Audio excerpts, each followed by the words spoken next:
ಅಯೋಧ್ಯೆಯಲ್ಲಿ ಸೂರ್ಯ ತಿಲಕದ ಅದ್ಭುತ ವೈಭವ. ಬಾಲರಾಮನ ಹಣೆಯ ಮೇಲೆ ಮಧ್ಯಾಹ್ನ 12 ಗಂಟೆಗೆ ಸೂರ್ಯನ ಕಿರಣಗಳ ಸ್ಪರ್ಶ. ಚೈತ್ರ ಮಾಸದ ಶುಕ್ಲ ಪಕ್ಷದ ನವಮಿಯಂದು ಮಧ್ಯಾಹ್ನ ಶ್ರೀರಾಮ ಜನಿಸಿದ ಸಮಯದಲ್ಲೇ ಅಯೋಧ್ಯೆಯ ರಾಮಲಲ್ಲಾನ ಹಣೆಯ ಮೇಲೆ ಸೂರ್ಯನ ಕಿರಣಗಳು ತಿಲಕದಂತೆ ಗೋಚರಿಸಿದವು. ಬೆಂಗಳೂರಿನ ಇಂಡಿಯನ್ ಇನ್ಸ್ಟಿಟ್ಯೂಟ್ ಆಫ್ ಆಸ್ಟ್ರೋಫಿಸಿಕ್ಸ್ ಮತ್ತು ಐಐಟಿ ವಿಜ್ಞಾನಿಗಳು ಜಂಟಿಯಾಗಿ ವಿನ್ಯಾಸಗೊಳಿಸಿದ ವಿಶೇಷ ಆಪ್ಟೋಮೆಕಾನಿಕಲ್ ವ್ಯವಸ್ಥೆಯಿಂದ ಇದು ಸಾಧ್ಯವಾಗಿದೆ.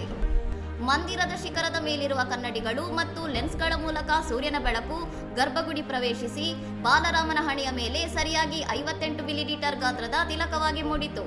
ಕರ್ನಾಟಕದ ಶಿಲ್ಪಿ ಅರುಣ್ ಯೋಗಿರಾಜ್ ಕೆತ್ತಿರುವ 51 ಇಂಚು ಎತ್ತರದ ಕಪ್ಪು ಶಿಲೆಯ ಬಾಲರಾಮನ ವಿಗ್ರಹಕ್ಕೆ ಸೂರ್ಯನ ಕಿರಣಗಳು ಸ್ಪರ್ಶಿಸಿದ ದೃಶ್ಯ ಭಕ್ತರಲ್ಲಿ ರೋಮಾಂಚನ ಉಂಟು ಮಾಡಿತು.